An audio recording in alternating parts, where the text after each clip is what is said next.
देखो, अभी तक हम लोग जो डिस्कस कर रहे थे ना, वो टोटल एसेसरीज के बारे में डिस्कस कर रहे थे। ठीक है, कुछ अप्लायंस के बारे में देखे कि स्विचेज क्या होता है। उसके बाद हम लोग देखे कि कितने प्रकार से स्विचेज होते हैं, जिसमें हम लोग पढ़े भी थे। और उसको ध्यान में भी रखना है। जैसे हम लोग सबसे पहले पढ़े थे टम्बलर स्विच के बारे में। टम्बलर स्विच क्या होता है? तो सबसे ओल्ड वर्जन का स्विच में टम्बलर स्विच कहलाता है, जो मतलब एक सर्कल टाइप का होता है। ठीक है। उसके हम लोग पढ़े थे फ्लैश स्विच। जनरली हम लोग यूज करते हैं फ्लैश स्विच का। ठीक है। मतलब नॉर्मल वायरिंग में हम लोग फ्लैश स्विच का यूज करते हैं। और जो हाई लेवल का वायरिंग होता है, जो मतलब जो होता है ना कि अपीयरेंस देखने में बहुत अच्छा लगे, कॉस्टली, तो उस केस में ग्रिड ग्रिड स्विचेज का हम लोग यूज करते हैं। ठीक है। इसके के बारे में हम लोग देखें सॉकेट क्या होता है, सॉकेट का नेमिंग हम किस प्रकार से करते हैं, किस सॉकेट को हमें कहाँ पे यूज करना है, पावर सॉकेट में कितना रेटिंग होना चाहिए, ये सब के बारे में देखें। ठीक है। उसके बारे में जानने का कोशिश किए। उसके बाद हम ये भी देखे कि फ्लश स्विच के अलावा और फ्लश और गेट स्विच के अलावा और कौन सा स्विच होता है। तो कुछ पुश पुश बटन का स्विच भी होता है, जिसको जनरली हम मोटर में मोटर को ऑन करने में यूज करते हैं, जहाँ पे हम हमें मतलब कुछ सेकेंड के लिए या फिर कुछ क्षण के लिए हमें सर्किट को क्लोज करना होता है, तो वहाँ पे पुश बटन का यूज करते हैं। उसके बाद था industrial iron clad switch. Iron clad switch के बारे में बताए थे। उसके बाद क्विक ब्रेक नाइफ स्विच, जो कि पहले यूज होता था, अभी उसका यूज होता नहीं है। ये सब के बारे में हम डिस्कस किए थे। ठीक है। अब हम लोग थोड़ा सा उसके आगे डिस्कस करते हैं। उसके आगे अभी और भी आगे डिस्कस किए। डिफरेंट टाइप का स्विचेज के बारे में देखे, फिर सेलिंग रोज के बारे में देखे। सेलिंग रोज क्या था? तो जो हम लोग देखते हैं ना कि जब घरों में वायरिंग होता है, देखता होगा गोल गोल, मतलब वाइट वाइट, मतलब बीच बीच में जगह छोड़ा होता है। मतलब क्या हो गया कि वहां पर से अगर हमें किसी प्रकार का टाइपिंग लेना होता है ना, तो वहां पे ज्वाइंट दिया होता है। उस ज्वाइंट से हम टाइपिंग ले सकते हैं, क्योंकि हम ये जानते हैं कि हमें किसी भी वायर को अगर हम वायरिंग कर रहे हैं, तो अननेसेसरी काम नहीं करना है। किसी भी वायर को जहां तहां हम कट नहीं करेंगे, शॉर्ट सर्किट का चांस बढ़ जाता है। ठीक है। तो उस केस के लिए हम वहां पे सेलिंग रोज का इस्तेमाल करते हैं, और वहां पे टर्मिनल का यूज करके वहां से हम किसी भी पॉइंट को निकालते हैं, या फिर किसी अदर सर्किट लैंप हो या होल्डर हो, या फिर तुम्हारा किसी अदर पर्पस, कोई अदर डिवाइसेस हो, वहां पे उसको हम यूज करते हैं। उसके बाद हम लोग देखे थे सेलिंग रोज के बाद हम लोग कुछ और क्या था,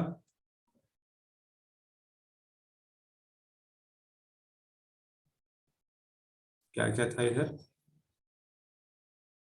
सेल्यूलोज के बारे में देखे, कुछ सॉकेट के बारे में देखे कि सॉकेट क्या होता है। हम लोग सॉकेट में ये भी देखे थे। देखो, जनरली सॉकेट में तुमको कोई क्वेश्चन पूछेगा ना इससे, तो यही पूछेगा कि तुम्हारा सॉकेट में दो पॉइंट मतलब का रेडियस मतलब छोटा होता है, और एक का रेडियस उसके रिस्पेक्ट में बड़ा होता है, तो आखिर क्या कारण है?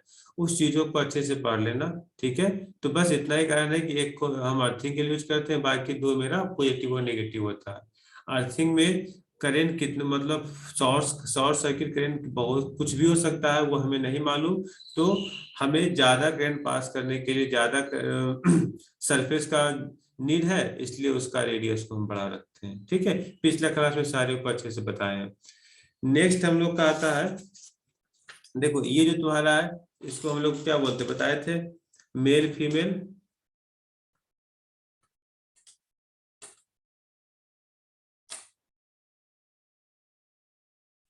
मेल फीमेल प्लग के बारे में बताए थे। ये कुछ मेल फीमेल प्लग है। ठीक है। इसके बारे में हम लोग जानकारी लिए थे। अगर हम प्लग का बात करें, तो प्लग का कुछ डिस्क्रिप्शन हम दिए हैं इसमें, नहीं दिए है। तो अब यहाँ पे देखो, थोड़ा सा देखने की कोशिश करो। आखिर प्लग होता, प्लग जो है अभी के केस में ना, अभी तुम्हारे देखो पहले वाले प्लग में क्या होता था कि बस जो दो टर्मिनल है, देखो यहाँ पे जो दो टर्मिनल है, एक यहाँ पर एक यहाँ पे एक स्क्रू लगा हुआ है, तुम इसमें वायर को कनेक्ट करो और उसको फिक्स करो नट के साथ, और यहाँ से वायर को तुम निकाल लो। ठीक है। धीरे धीरे जब टेक्निक आगे बढ़ते जा रहा है, तो थोड़ा सा एडवांस किया। पहले तो क्या था कि पहले ये फिक्स नहीं था, अब इसको एक ग्रिड में बना दिया, इसको फिक्स कर दिया। देखता होगा जब एक तुमको ग्रिड में फिक्स मिलता होगा, तो उसको ज्वाइन करना आसान था, पहले ज्वाइन करने में थोड़ा मुश्किल होता था। अब क्या किया, इसको भी थोड़ा और चेंज किया, इसमें फ्यूज लगा दिया कि चलो अब इसी में फ्यूज लगा देते हैं। अगर ये थोड़ा बहुत भी फॉल्ट आएगा ना, तो डिवाइस को प्रोटेक्ट कर लेगा। देखो इसी में फ्यूज लगा दिया है। ठीक है, एक प्लग में फ्यूज लगा दिया, तो हो गया ना, एडवांस तरीका हो गया। अब क्या हो गया कि हमें जरूरत नहीं पड़ेगा कोई अलग से फ्यूज लगाने का, कहीं भी अब इसे हम इस्तेमाल कर सकते हैं। अगर कहाँ मतलब अब मेरा डिवाइस जो है, इससे जो भी डिवाइस कनेक्ट है वो हमेशा इससे प्रोटेक्ट रहेगा। ठीक है, तो ये सब चीजों को बस हमें ध्यान रखना है, बाकी तो कुछ है नहीं इसमें। अगर हम लिखना भी चाहेंगे तो हम यही बोल सकते हैं कि प्लग क्या होता है। अगर हम इसमें एक दो पॉइंट लिखना चाहें तो बस लिख देते हैं।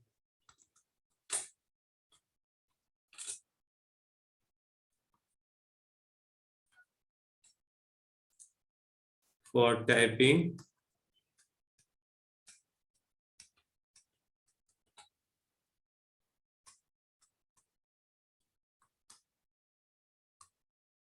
Power from socket outlet.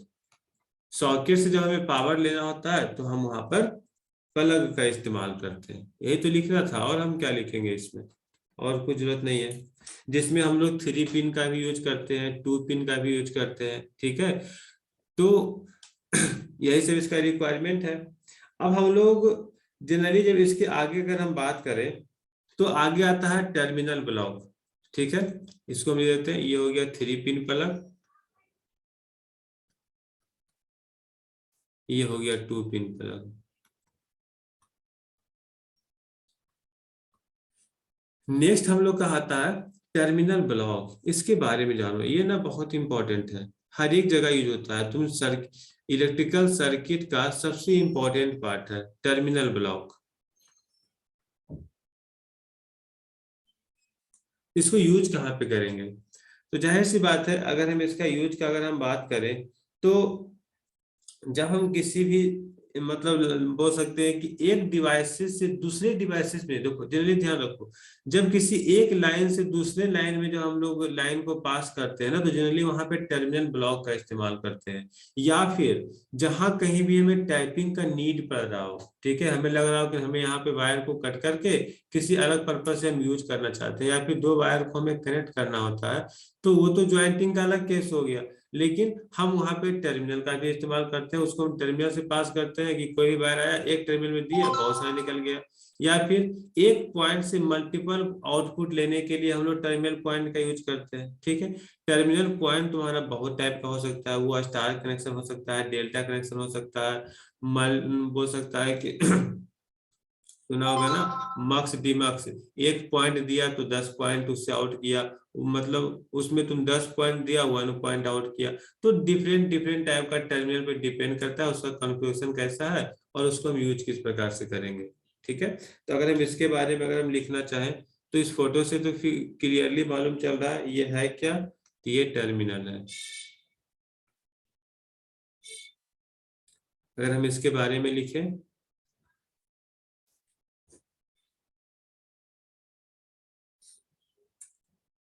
Terminal block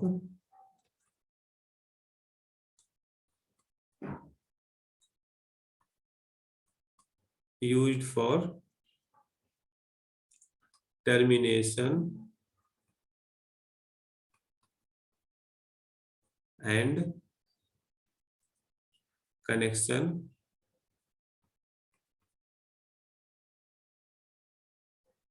to the other। ठीक है, इसमें ज्यादा अंदर नहीं आते हैं, बोलने का था तो बहुत कुछ बोल दिए।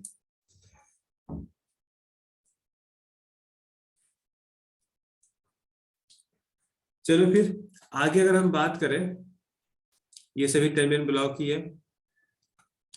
नेक्स्ट हम लोग का आता है मेन स्विच।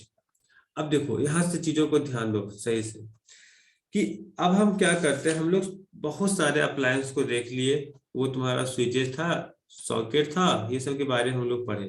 अब आते हैं वापस मेन स्विच पे, कि जब हम कभी इलेक्ट्रिकल सर्किट का जब हम लोग निर्माण करते हैं तो किसी भी मतलब बोल सकते हैं ना कि उसको डिस्ट्रीब्यूट करने से पहले जहां से मेन सप्लाई लेते हैं, तो सप्लाई लेने के टाइम तो हम उसी का ध्यान रखते हैं ना कि हमें इसका प्रोटेक्शन का नीड सबसे ज्यादा है।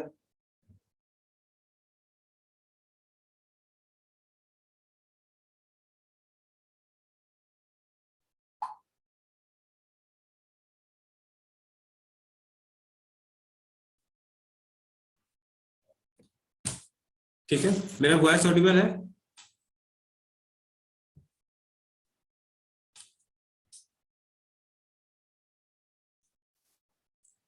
कंफर्म करना मेरा वॉइस ऑडिबल है?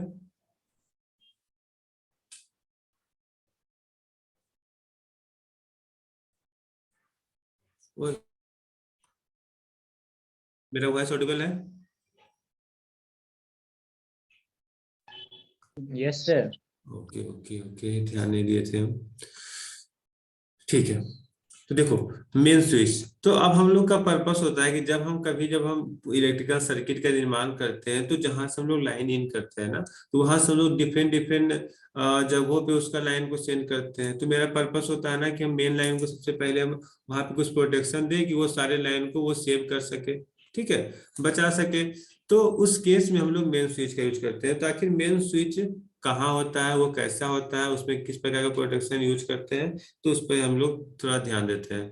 तो देखो, अगर हम यहाँ पे बात करें, जैसे अगर हम कुछ फिगर का अगर हम बात करें, जैसे देखो यहाँ पर जनरली ना मेन स्विच में क्या होता है, मेन स्विच में हम लोग का मतलब हम ये बोल सकते हैं कि कोई भी लाइन मेरा आया, जैसे मान लीजिए 240 वाट 240 वोल्ट का लाइन आया, ठीक है, और वहां से हम सप्लाई देना स्टार्ट किए। तो हम ये कर सकते हैं कि अगर 3 फेज लाइन है, तो वहां पे हम एक डिस्ट्रीब्यूशन बोल सकते हैं कि उसमें हम एक मेन स्विच बोर्ड लगा दें, ताकि हम लाइन को ऑफ और ऑन कर सके। एक तो ये तरीका हो गया कि अगर हमें पूरे इस इलेक्ट्रिकल सर्किट का लाइन को ही हमें ओपन या क्लोज करना है, तो हम इस बॉक्स से ओपन या क्लोज कर सकते हैं, ठीक है। दूसरा हो गया कि जो मेन स्विच है उसमें कुछ प्रोटेक्शन का पार्ट लगा है, जैसे देखो कुछ इसमें होगा, यहाँ पर हम कुछ प्रोटेक्शन का पार्ट लगा सकते हैं। उस प्रोटेक्शन के पार्ट में उसमें हम क्या कर सकते हैं, हम आरसीसीबी का यूज करेंगे, हम डिफरेंट टाइप एमसीबी का यूज करेंगे, जिसमें डबल सर्किट एमसीबी आएगा, सिंगल सर्किट एमसीबी आएगा, ईएलसीबी आएगा, ठीक है। डिफरेंट डिफरेंट टाइप का प्रोटेक्शन है, कोई तुम्हें अर्थिंग से प्रोटेक्ट करेगा, कोई तुम्हें लाइन लाइन से प्रोटेक्ट करेगा, कोई तुम्हें दोनों से प्रोटेक्ट करेगा, कोई ओवरऑल जिस जहां से हम मेन स्विच है, मेन स्विच से हम किसी मतलब अदर अदर प्लेस पे जहां हम डिस्ट्रीब्यूट किए हैं, तो कोई खास प्लेस के लाइन को ऑफ या ऑन करने के लिए उस पे हम बोल सकते हैं कि यूज करेंगे। तो कहने का मतलब हो गया कि मेन स्विच यहाँ पर सबसे इंपॉर्टेंट रोल हो गया, ठीक है। तो वही यहाँ पे देखो हम सारी चीज को लिख दिए, ताकि ज्यादा हमको लिखना ना पड़े, हम सबको यहीं पे एक्सप्लेन करते चले गए। इसको बस आराम से एक बार रीड कर लेना, हम ज्यादा रीड नहीं करेंगे, एक दो लाइन को हम बस देख लेते हैं। जैसे बोल रहा है कि self control of the electric circuit must have a main switch, ठीक है। किसी भी इलेक्ट्रिक सर्किट को कंट्रोल करने के लिए मेरे पास एक मेन स्विच होना चाहिए, ठीक है, नेसेसरी है। The switch is a double polled one and is combined with fuses. इसका कहना है कि जो हम सर्किट का यूज किए हैं ना, तो हम ऑफ ऑन कर रहे हैं, तो आप एक फ्यूज लगा करके ऑफ ऑन कीजिए। तो फ्यूज क्या, हम तो पूरा एमसीबी लगा देते हैं, पहले फ्यूज लगाते थे, ठीक है। तो उससे क्या हो गया कि सर्किट को ऑफ ऑन करना है, वो तो ऑफ ऑन हो ही गया। अगर हमें पता नहीं चला कोई सर्किट में फॉल्ट हो गया, तो वो ऑटोमेटिक ऑफ ऑन हो जाएगा, ठीक है। फ्यूज रहेगा तो उसमें जो फ्यूज है वो मेल्ट हो जाएगा, एमसीबी रहेगा वो ट्रिप कर जाएगा, ठीक है। फिर कह रहा है the base of the switch is high grade vitreous porcelain. ये मतलब बोल रहा है ना कि जो स्विच का जो बनावट होता है, तो उसमें जो मटेरियल इंसुलेशन का होता है ना, वो पोर्सिलिन का बना होता है। वो कहने का मतलब है कि जो मेरा फ्यूज होता है, इसका बात कर रहा है ये जो होता है ना, ये तुम्हारा पोर्सिलीन का बना हुआ होता है, इसका मटेरियल जो है पोर्सिलीन का होता है, ठीक है। तो अगर एमसीबी का बात करेंगे, तो वो क्या होगा, वो तुम्हारा पीवीसी का बना हुआ होगा, ये तो होगा ना, प्लास्टिक का बना हुआ रहेगा। तो कहने का मतलब हो गया कि ये हम वहां पे हम फ्यूज का इस्तेमाल करेंगे, और फिर या फिर एमसीबी का इस्तेमाल करेंगे। अब उसके आगे फिर देखते हैं। अब इसके बाद आता है कि जब हम फ्यूज का इस्तेमाल कर लिए, तो आखिर इसको हैंडल कैसे करेंगे। अगर हम डोमेस्टिक पर्पस में यूज करते हैं, तो वो सिंगल फेज भी हो सकता है, ट्रिपल फेज भी हो सकता है, सिंगल फेज न्यूट्रल भी लगा सकते हैं, ठीक है। डिफरेंट डिफरेंट पर्पस से उसको यूज कर सकते हैं। तो यहाँ पर दो तरीका है। दो तरीका क्या है कि जैसे देखो, यहाँ पे अगर हम बात करें, ये सबको देख लेना, हम उसको नहीं पढ़ रहे हैं, ठीक है। इसका रेटिंग ऐसे के बारे में लिखा हुआ है। यहाँ पे सबसे पहला कह रहा है कि मेरे पास जो सर्किट होगा वो तो या तो सिंगल फेज एसी सर्किट होगा, या तो थ्री फेज बैलेंस लोड होगा, या फिर three phase three wire circuit होगा। तो किसके कौन सा सर्किट किस पर्पस के लिए यूज होता है जनरली? तो अगर हम लोग सिंगल फेज एसी सर्किट का यूज करते हैं तो कहाँ यूज करते हैं? अपने घरों में ही यूज करते हैं सिंगल फेज का, जो कि generally 5 ampere, 10 ampere, 15 ampere, 30 ampere के आसपास होता है। ठीक है, अपने घरों में कितना लाइन आएगा लोड पे डिपेंड करेगा, या तो 5 एम्पियर का होगा, जनरली 30 एम्पियर तक ओवरऑल मान करके चले ना, तो 30 एम्पियर तक, उससे ज्यादा नहीं जरूरत पड़ता है। 30 एम्पियर बहुत काफी है। अगर 3-4 फ्लोर हो गया तो शायद उससे ज्यादा 60 एम्पियर का आदमी, मतलब हम लोग मान करके चलते हैं जो 60 एम्पियर मैक्सिमम लोड होगा। ठीक है, और भी बहुत ज्यादा थोड़ा सा और इंक्रीज कर लेते हैं, तो वही केस है। अब उससे ज्यादा होगा तब तो फिर कॉमर्शियल पर्पस में आ जाएगा।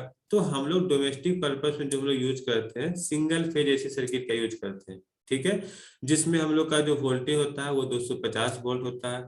ठीक है, उसमें जो रेटिंग होता है वो या तो 5 एम्पियर, या तो 10 एम्पियर, या तो 15 एम्पियर, या तो 30 एम्पियर। ठीक है, तो उस प्रकार का जो मेरा बोर्ड होता है ना, वो क्या होता है, double pole iron clad main switch कहलाता है। उसका स्विचिंग का जो नाम है, जो सिंगल फेज ऐसी स्विचिंग में जो लोग इस्तेमाल करते हैं उसको हम इस नाम से जानते हैं, double pole iron main switch. अब बात रहा कि क्या इसको याद कैसे रखेंगे, तो याद इस प्रकार से रखो ना, single phase circuit, single phase circuit का मतलब एक लाइन का फ्यूज और एक न्यूट्रल का फ्यूज। तो हो गया, दो फ्यूज आ गया, दो फ्यूज आया मतलब क्या हो गया, डबल पोल आयरन क्लैड हुआ। ये पहला आयरन क्लैड, ये दूसरा आयरन क्लैड। ठीक है, तो डबल पोल आयरन क्लैड। उसके बाद आता है कि अगर हम 60 एम्पियर से 30 एम्पियर से हाई अगर हम बात कर रहे हैं, ठीक है, तो जैसी मतलब 30 एम्पियर से ऊपर का रेटिंग का बात करते हैं तो वहां पे थ्री फेज सर्किट का यूज करते हैं। ठीक है, उस केस में जो मेरा वोल्टेज होता है वो 500 वोल्ट होता है, और उसमें जो मेरा रेटिंग होता है करंट का वो 25 एम्पियर, या 40 एम्पियर, या 60 एम्पियर, या 100, या 200 के आसपास होता है। ठीक है, उसमें जो हम लोग यूज करते हैं बोर्ड, उसको हम लोग बोलते हैं triple pole iron clad main switch. ठीक है, ये इसका नेम है, इसको ध्यान में रखना है। तो इसको कैसे बोलेंगे, ट्रिपल पोल का मतलब इसमें तो कोई थ्री स्विच का बात किया, देखो थ्री फेज का बात किया, तो थ्री फेज का बात किया तो इसमें अर्थिंग नहीं है, अर्थिंग नहीं है तो इसमें बस तीन ही फ्यूज लगेगा। देखो तीन फ्यूज का इस्तेमाल किए तो ट्रिपल पोल आयरन क्लाइड कहलाया। उसी प्रकार से और अगर हम बात करें तो स्टार कनेक्शन में क्या होता है, स्टार कनेक्शन दो प्रकार से होता है, या फिर बोलो कि स्टार और डेल्टा कनेक्शन। एक स्टार कनेक्शन होता है सिर्फ लाइन टू लाइन के लिए, एक होता है उसमें हम न्यूट्रल को भी ऐड कर देते हैं, मतलब उसको हम ग्राउंड कर देते हैं। मतलब अगर हम उसमें एक न्यूट्रल को ले ले तो three phase plus neutral wire circuit हो गया। जैसे ही न्यूट्रल को ऐड करेंगे तो एक और सर्किट हमको मिल जाएगा, मतलब 3 1 4 हो जाएगा, तो इसका नेम भी उसी के अनुसार रखेंगे। ठीक है, तो कहने का मतलब हो गया कि टाइप ऑफ स्विचिंग हम लोग देख लिए कि मेन स्विचिंग में हम लोग किस किस टाइप का स्विच का हम लोग यूज करते हैं। इसको हम लोग बोलते हैं triple pole with neutral main switch. तो समझ में तो आ ही रहा होगा। इसका रेटिंग क्या है, तो कुछ इसी के आसपास है, लेकिन अगर ज्यादा रेटिंग में होगा तो हम इसका यूज कर सकते हैं। ठीक है, सारी चीजों को अच्छे से एक्सप्लेन किया हुआ। चलो नेक्स्ट हम लोग बात करते हैं स्प्लिटर यूनिट का। अभी हम स्विचिंग में ही है, अभी हम मेन स्विचिंग का ही बात कर रहे हैं। मेन स्विचिंग में ही ना एक स्प्लिटर यूनिट आता है। स्प्लिटर यूनिट होता क्या है, स्प्लिटर यूनिट मतलब ऐसे करो ना, स्प्लिट करना, किसी भी लाइन को हम स्प्लिट करते हैं। मतलब जैसे हम क्या करते हैं कि कोई, जैसे हम फ्यूज का ही इस्तेमाल किए, ठीक है, तो फ्यूज का इस्तेमाल किए तो हम क्या करते हैं, फ्यूज के लाइन को हम टर्मिनल ब्लॉक पे लाते हैं और उस टर्मिनल ब्लॉक से डिफरेंट डिफरेंट जगहों पे लाइन को भेजते हैं। ठीक है, जैसे यहाँ पे देखो ये क्या है, जैसे मान लिया जाए यहाँ पे कोई लाइन इन किया, ठीक है, अब इसमें हम कुछ ऐसा कॉन्फ़िगरेशन कि अपने रिक्वायरमेंट के अनुसार हो सकता है ये डायरेक्ट इसको दे रहा हो, ये डायरेक्ट इसको दे रहा हो, ये डायरेक्ट इसको दे रहा हो, ये डायरेक्ट इसको दे रहा हो सकता है ये दोनों आपस में शॉर्ट हो। ठीक है, वो इसके कॉन्फ़िगरेशन पे डिपेंड करेगा। तो कहने का मतलब है कि हम यहाँ से बस इसमें लाइन को सप्लाई किए और यहाँ से डिफरेंट डिफरेंट जगहों पे इसको हम सप्लाई दे दिए। ठीक है, ये कनेक्ट किसके साथ है, तो अगर हम मेन स्विच में इसका इस्तेमाल कर रहे हैं तो ये फ्यूज के साथ कनेक्ट होगा। ठीक है, ये तुम्हारा क्या उसको बोल सकते हैं, ये कहाँ पे लगा हुआ होगा, तो डिस्ट्रीब्यूशन बॉक्स के अंदर लगा हुआ होगा। जैसे देखो यहाँ पे शायद कोई फिगर लिए या नहीं लिए। देखो यहाँ पे अगर हम बात करें ना, हम कोशिश किए हैं इसको समझाने का। देखो यहाँ पर ये क्या है, ये तुम्हारा फ्यूज है। इस फ्यूज का लाइन तुम्हारा इस टर्मिनल ब्लॉक में गया, इस फ्यूज का लाइन इस टर्मिनल ब्लॉक में गया, इस फ्यूज का लाइन इस टर्मिनल ब्लॉक में गया, और ये तुम्हारा कनेक्टर है लाइन को ऑफ ऑन करने के लिए, जो कि कभी इसको कनेक्ट कर रहा है, फिर डिस्कनेक्ट हो रहा है, कनेक्ट कर रहा है, डिस्कनेक्ट हो रहा है अपने रिक्वायरमेंट के अकॉर्डिंग। तो ये तुम्हारा क्या कर रहा है, स्प्लिटिंग का काम कर रहा है। ठीक है, लाइन को स्प्लिट करने का काम कर रहा है। एक तो ये हो गया, मतलब छोटा सा पर्पस में दिखाने के लिए। अगर लार्ज पर्पस में है तो फिर तुम इसके साथ समझ सकते हो, या फिर बोल सकते हैं जैसे इसमें तो खैर नहीं है, इसमें तो खैर बाय डिफॉल्ट इसमें स्प्लिटिंग किया हुआ है, ध्यान से समझ में नहीं आएगा। मतलब एक्स्ट्रा हम उसमें एक टर्मिनल ब्लॉक का इस्तेमाल करते हैं हमेशा डिस्ट्रीब्यूशन बॉक्स में लाइन को डिफरेंट डिफरेंट जगहों पे सप्लाई करने के लिए। तो अभी स्प्लिटिंग यूनिट की अगर हम बात करें ना, तो जनरली हम सीबी का यूज करते हैं, तो वहां पे उतना खास जरूरत पड़ता नहीं है, लेकिन हाँ उसमें पड़ जाता है, क्या उसको बोलते हैं, अर्थिंग और न्यूट्रल को पास करने के लिए। ठीक है, तो इसके बारे में देखो लिखा हुआ भी है, स्प्लिटिंग यूनिट होता क्या है। इस सबको टोटल को पढ़ लेना एक बार, हम बस एक दो लाइन को पढ़ करके बता देते हैं। There are a fixed number of line which can be connected across the main circuit depending on the voltage which is received at the last point according to Indian electricity rule. It must not be less than 5% of the declared voltage given by the supplier। समझ में आया नहीं होगा। ठीक है, कहने का मतलब हो गया कि जो हम स्प्लिटिंग यूनिट का यूज कर रहे हैं, तो यूज तो कीजिए डिफरेंट डिफरेंट जगहों पर पास करने के लिए, लेकिन उसमें ज्यादा लॉस नहीं होना चाहिए। ठीक है, पता चला कि हम जो स्प्लिटिंग यूनिट का यूज किए हैं उसके कारण बहुत सारा वोल्टेज लॉस हो गया, लॉस भी नहीं होना चाहिए। ठीक है, मेरा काम भी निकल जाए और मिनिमम लॉस के साथ वो काम निकले। तो यहाँ बोला है कि मैक्सिमम 5% होना चाहिए। फिर कह रहा है कि a splitter consists of a main switch and fuse board in cast iron box similar to that main switch. Such a unit does not control individual unit circuit, for which purpose separate main switch one in each circuit is required. For the splitter unit to be weatherproof, gasket is provided on the cover. They are available either for 5 ampere or 15 ampere। यही सब लिखा हुआ है, उसको पढ़ लेना। अब आता है डिस्ट्रीब्यूशन फ्यूज बोर्ड। तो इसको क्या एक्सप्लेन करें, ये तो वही चीज हो गया कि मतलब जो भी हम फ्यूजेज का इस्तेमाल किए, जो एमसीबी का इस्तेमाल किए, तो उसके जो हम लोग बॉक्स को यूज, जिस बॉक्स का यूज किए वही तो मेरा डिस्ट्रीब्यूशन बोर्ड कहलाएगा। जिस बोर्ड में हम इसको लगाए, उस फ्यूज को जिस बोर्ड में लगाए वो मेरा डिस्ट्रीब्यूशन बोर्ड हो गया। तो इसको ज्यादा एक्सप्लेन करना कोई जरूरत है नहीं, इसको बस देख लेना। इन द इंडस्ट्री या फिर very big building where a number of circuit to be wired, the distribution fuse board become a necessity। ठीक है, तो वहां पे क्या होगा, डिस्ट्रीब्यूशन फ्यूज बोर्ड का हम लोग इस्तेमाल करेंगे, जिसको कि हम लोग इसको बोल सकते हैं, यही तुम्हारा है डिस्ट्रीब्यूशन फ्यूज बोर्ड। ठीक है, तो ये सब के बारे में हम लोग को ध्यान रखना है। यानी कि इतना मालूम चल रहा होगा कि हम क्या कर रहे हैं, हम बस एक वर्ड का यूज कर रहे हैं, सब कुछ डेली लाइफ में यूज किया हुआ है, बस एक वर्ड का नाम हमें मालूम होना चाहिए, उसको बोलते क्या है। अगर नाम मालूम हो गया ना, तो अगर इस पे 2-4 लाइन लिखने के लिए बोल दिया जाए तो एकदम आराम से लिख लोगे, कुछ है ही नहीं इसमें। नेक्स्ट पे आते हैं। फिर कह रहा है न्यूट्रल लिंक। तो न्यूट्रल लिंक भी वही हो गया ना कि जब भी किसी मेन स्विच का अगर हम बात कर रहे हैं तो उसका मतलब उसको न्यूट्रल के साथ कनेक्ट करना, वही तो न्यूट्रल लिंक हो गया। तो न्यूट्रल लिंक में क्या हो गया, देखो, with the help of neutral link the normal 3 phase fuse board can be converted into 3 phase two 4 wire circuit. इसको क्या बताने की जरूरत है, कहने का मतलब हो गया कि जो मेरा 3 फेज सर्किट है, अगर हमको उसको 3 फेज टू न्यूट्रल फेज बनाना है, तो न्यूट्रल लिंक का यूज कर लेंगे। उसके लिए कुछ अलग कॉन्फ़िगरेशन तो जरूरत है नहीं, कहीं से न्यूट्रल को लाओ, वहां पे कनेक्ट कर लो, तो 3 फेज 4 वायर सिस्टम बन गया वो। अब कर रहा है such neutral terminal consist of terminal for incoming neutral main and a 3 way outgoing circuit terminal, both are connected by a link which can be detached for test purpose.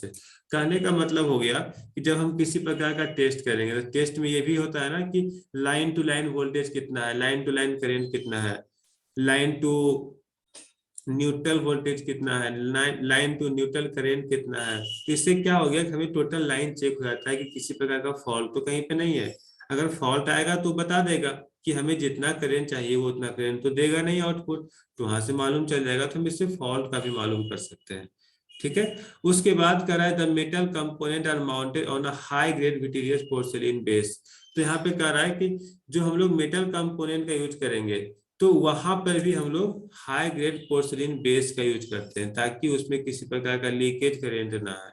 ठीक है, तो ये सब इसका प्रोटेक्शन है। तो बस न्यूट्रल का मतलब मालूम है तो बस उसी को ध्यान रखना है। इसके आगे हम लोग को पढ़ना है वो इम्पोर्टेंट है, वो है हम लोग का लैंप होल्डर। देखो लैंप होल्डर के बारे में पढ़े थे लेकिन फिर भी अभी बहुत कुछ बाकी है इसमें। अब यहां से देखते जाओ। तो लैंप होल्डर में है क्या। तो जाहिर सी बात है कि अगर हम लैंप होल्डर का बात कर रहे हैं तो ये क्या करेगा, लैंप को ही तो होल्ड करेगा ना। लैंप होल्डर लैंप को ही होल्ड करेगा। ठीक है, लैंप को होल्ड करेगा, hold the lamp.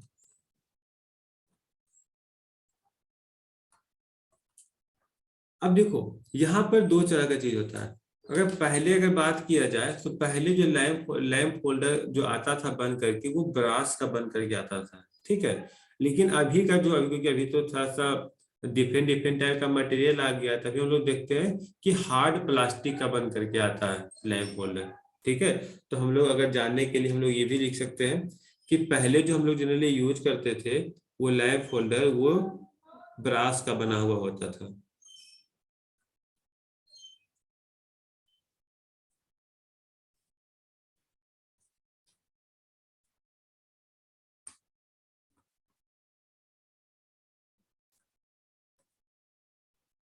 Brass holder were most commonly used.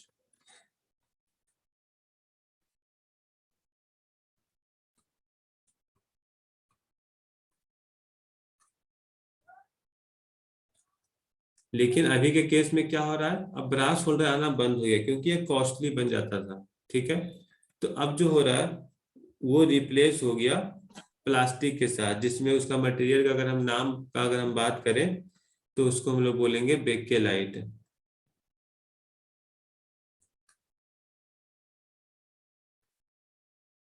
Spelling सही है, गलत हो गया, रिप्लेस्ड बाय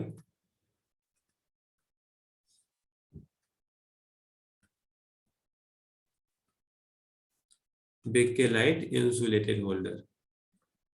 ठीक है, तो अगर कोई पूछ दे कि अभी जो तुम लोग देखते हो जनरली वो होल्डर किस मटेरियल का बना होगा तो बेकेलाइट का बना होगा, अब तुमको ब्रास का बहुत कम मिलेगा।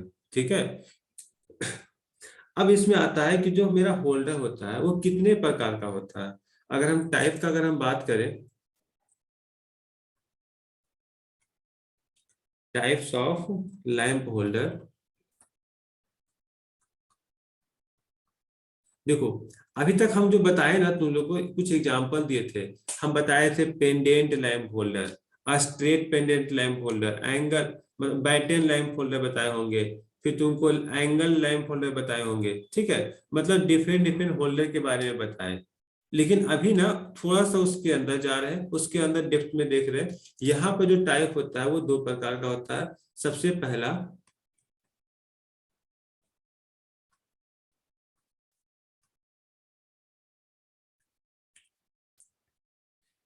BioNTech cap lamp holder. देखो इसके बारे में तुम बताया ही नहीं, और जो हम बताए वो यहाँ पे हम लिखेंगे नहीं। ठीक है, और दूसरा Edison screw type lamp holder. ठीक है, देखो ये दो टाइप का जनरली हम लोग का लैंप होल्डर होता है, एक बायनोट कैप लैंप होल्डर होता है, एक Edison screw type lamp holder होता है। अब ऐसे समझो, बायोनेट कैप लैंप होल्डर जो होता है ना वो लो वोल्टेज रेटिंग या लो रेटिंग के लिए हम लोग उसमें यूज करते हैं। जब हमें कम वोल्टेज और करंट पे काम करना होता है या फिर लाइट को कम वोल्टेज के लाइट को हमें ऑन करना होता है तब हम बायोनेट कैप होल्डर का यूज करते हैं। हाई रेटिंग के लिए हम लोग Edison screw type lamp holder का यूज करते हैं। ठीक है।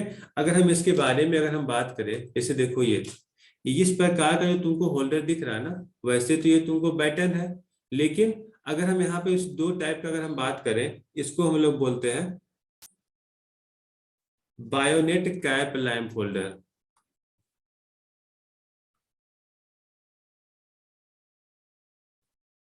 ठीक है, तो घबराना नहीं है। इसका एक टाइप है, इसी का टाइप है बैटन लैंप होल्डर, जो कि तुमको फिगर में दिख रहा है। ये क्या है, तो ये बैटन लैंप होल्डर है। तो ऐसा नहीं है कि तुमको फिर से नाम याद रखना है, ठीक है, उसका पार्ट है। यानी कि अगर हम इस पे अगर हम बात करें कि बायोनेट कैप लैंप होल्डर करता क्या है, तो बायोनेट कैप लैंप होल्डर जो जनरली अगर हम यहाँ पे बोले ना, तो ऐसे समझो कि जब कभी तुम्हारा, जिससे हम लोग बल्ब यूज करते हैं 5 वाट का, 7 वाट का, 100 वाट का, ठीक है, तो उस केस में क्या करते हैं, इसी प्रकार का होल्डर का यूज करते हैं। ठीक है, अगर हम तुमको एक और होल्डर दिखाए ना, तो वहां से कंफ्यूज करोगे। इस होल्डर को शायद नहीं देखे हो, हम भी नहीं देखे हैं, ठीक है। मतलब टॉर्च ये सब में कभी कभी ध्यान पड़ता होगा, लेकिन हम लोग बल्ब जाने के लिए ऐसा होल्डर का यूज नहीं करते हैं। तो ये तुम्हारा है Edison screw type lamp holder. ये क्या करता है, इसमें देखो, इसका जो पॉइंट होता है ना, एक सेंटर पे होता है और एक पॉइंट इसका कॉर्नर पे होता है। ठीक है, और यहाँ से इसको सप्लाई देते हैं। या फिर देखो यहाँ पे इसको समझ में आएगा, एक इसका सेंटर पे इसका पॉइंट है, देखो यहाँ पे सेंटर पे पॉइंट है, और एक इसका बगल में रहता है, यहाँ से इसको हम लाइन सप्लाई देते हैं। ठीक है, तो दोनों में अंतर क्या है, तो इसको जनरली हम लोग यूज करते हैं एवब 150 वाट पे।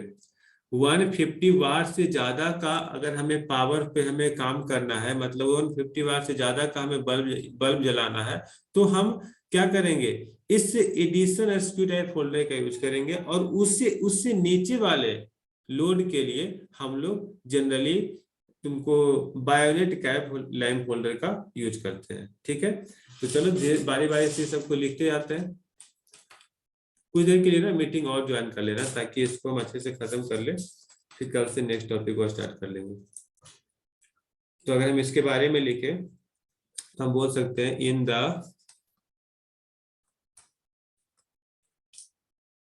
BioNTech lamp holder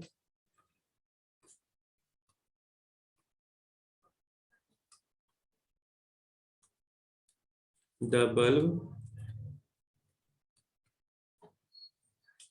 is fitted into the slots provided in the